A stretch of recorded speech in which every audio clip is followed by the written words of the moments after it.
that we don't have to go through Dutch qualification race where you have to be one of the 8 best in the world to make it to the World Cup almost. No, one of the 5. So one of the 5 best actually. Yeah. So like for us, like some parts are difficult and others are easier with that.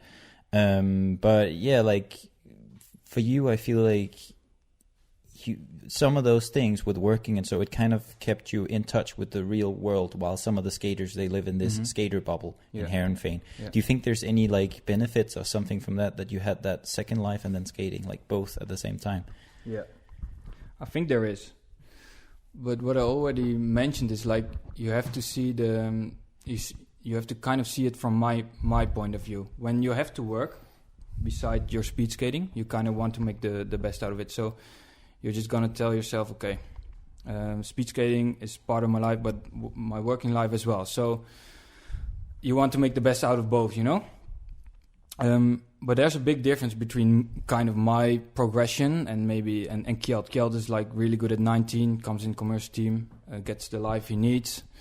Those kind of speed skaters are necessary as well, you know? Really, really necessary. So the road you take and the road that's given to you is determining your perspective on life, you know? Yeah. That's the whole thing. Yeah. That's what creates the perspective. So, in my point of view, I would say it does add something to life. And for me it did. Yeah. And I could, when I had this interview a couple of weeks ago, I was...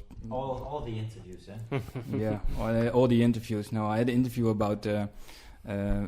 working as well, and I made some quotes about like top sporters, top athletes are kind of lazy, and I said, okay, just kind of get that out, you know. I don't want to make that statement, but sometimes I got this feeling with the guys that are in this world for so long and everything's arranged, that I got this feeling, dude, just let the passion burn, you know. Yeah, and it's like you get the fire going. You forget a little bit the context or the perspective, I think. Yeah. Because you know now you've been working, and then when you don't have to work anymore, I guess you really enjoy that space or that freedom now. Yeah. But if you're in it too long, you stop seeing it. You know how skaters, they can be bothered with the smallest things. Yeah. It's like, there's like 10 people too many on the training times or something. But I guess from you, it's like, man, I can train twice a day, and the rest of the day I don't even have to go to work. Yeah. Like that's a different level. That's why, like, I'm 28 now, but really? You look like 38, no? Like 38. Even with your new sharp haircut, I can see. Man, but the mind is like already 45 or something, you know. But no, it's young. The mind is fresh, young and fresh and sharp. But what I said, like the road I've been taking for some years now. I'm like 28 and just in my first commercial team. The fire is still so strong because I want to learn everything, you know. And it's new. Like it's new. Opportunities. And I'm 28 and still got this feeling I'm going for it, you know. The burn is still there. We just talked to you a little bit before the podcast, and we saw a post that your mind is like 18. Like you're hungry like you're 18. Yeah, I'm hungry like 18 for success, you know. Yeah, so. I kind of...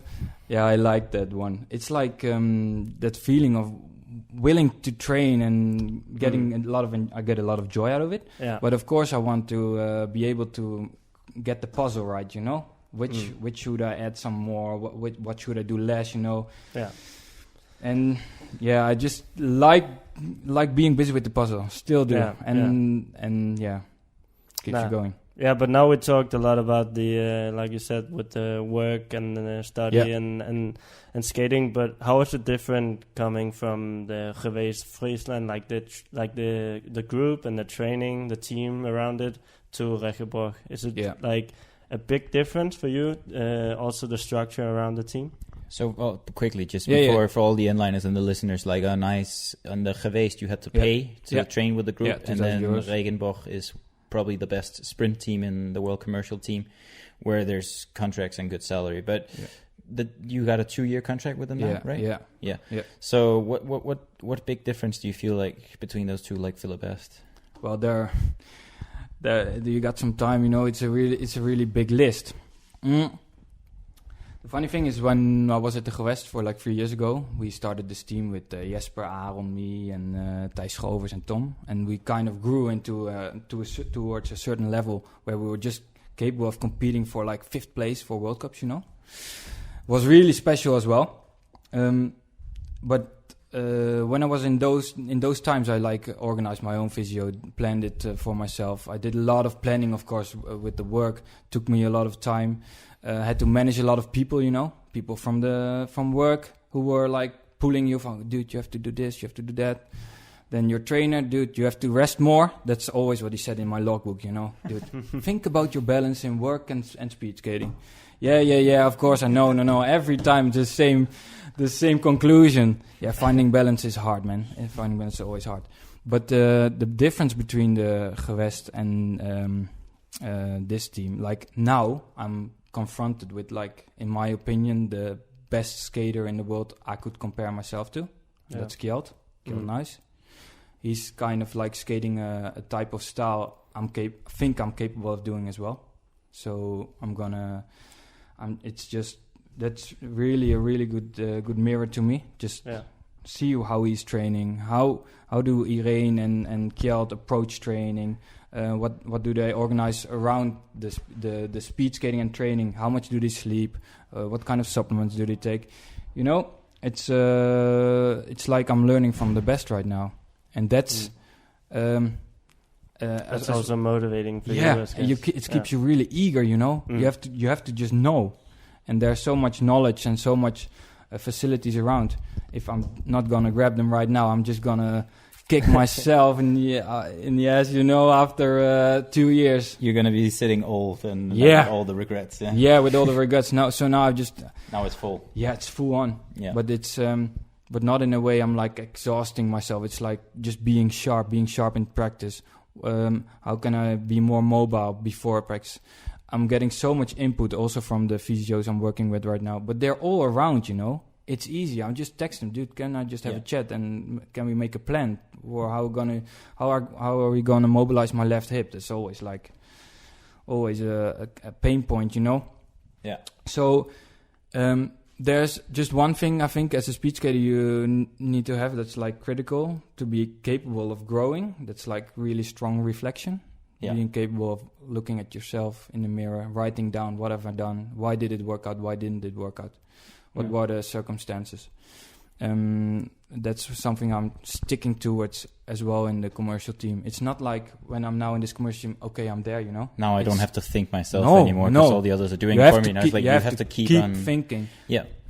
It's like one of the things I see with a lot of skaters where I feel like that's maybe one of the indicators of if someone will have long-term success. If they're still able to do the quality within themselves every training, you know, instead of doing the bare minimum or something like that. I was going to ask something. I'm not sure I'll remember. Like from hearing you talk all now, I think it's a lot of self-reflection, like you said, and you're always talking about, so then for me, I do this, I need to do this, I'll do this.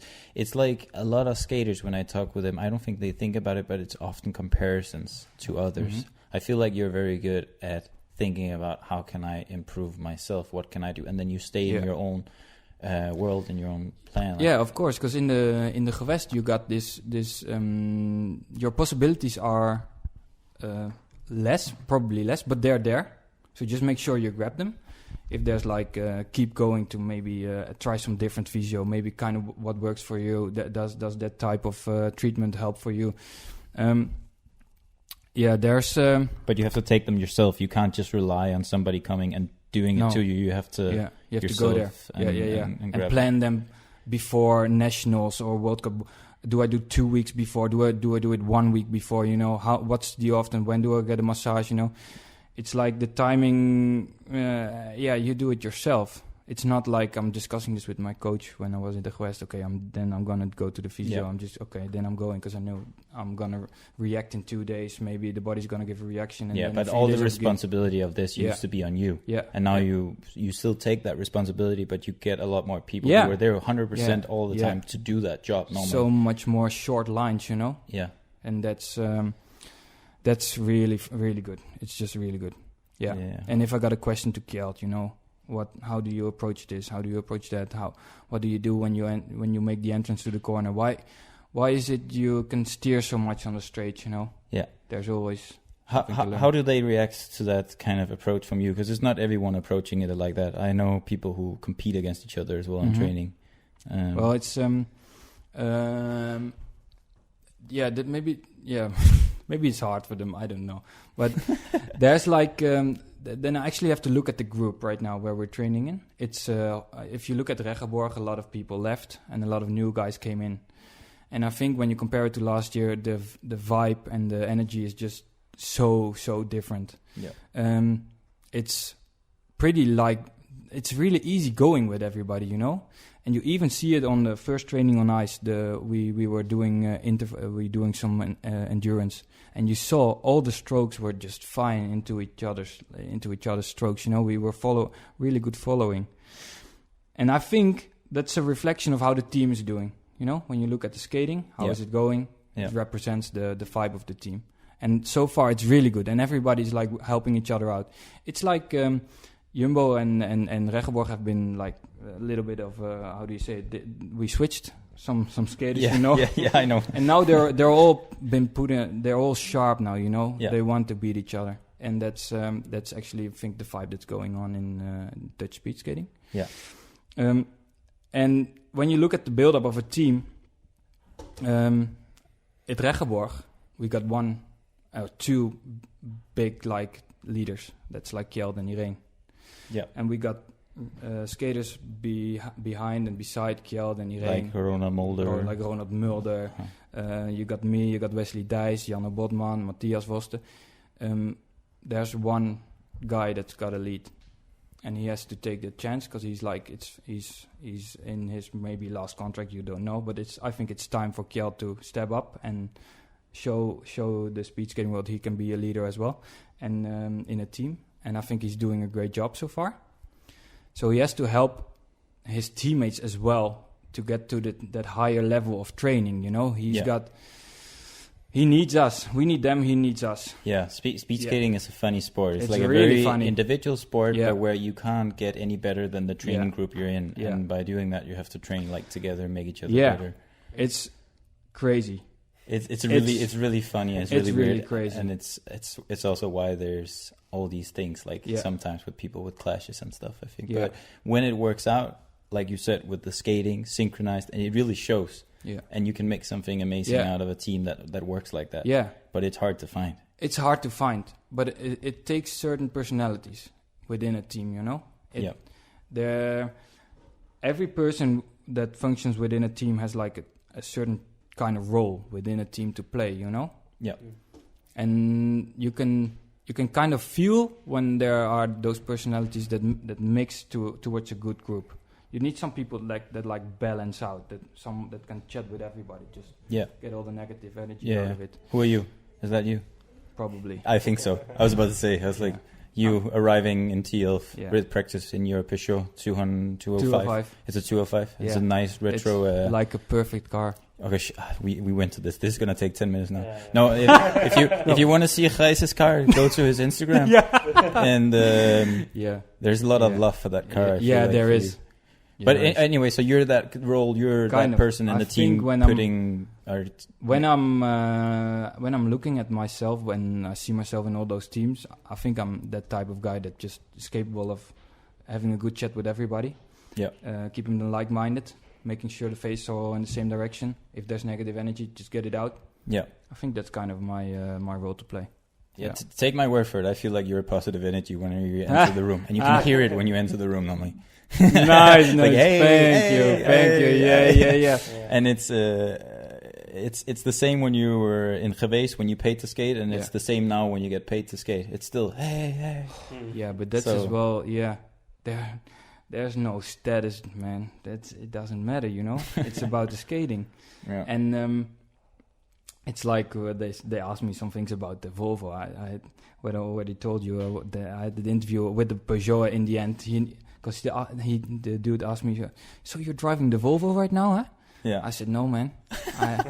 It's not worth it for me to. I'm driving 6,000 miles a year. Why should I drive a Volvo, I don't care about status. That's actually what it said in the interview. Is the team okay with you not driving the team sponsored car and you have your old? Yeah, they are. It's like Great. your own free choice. I like it, but that's like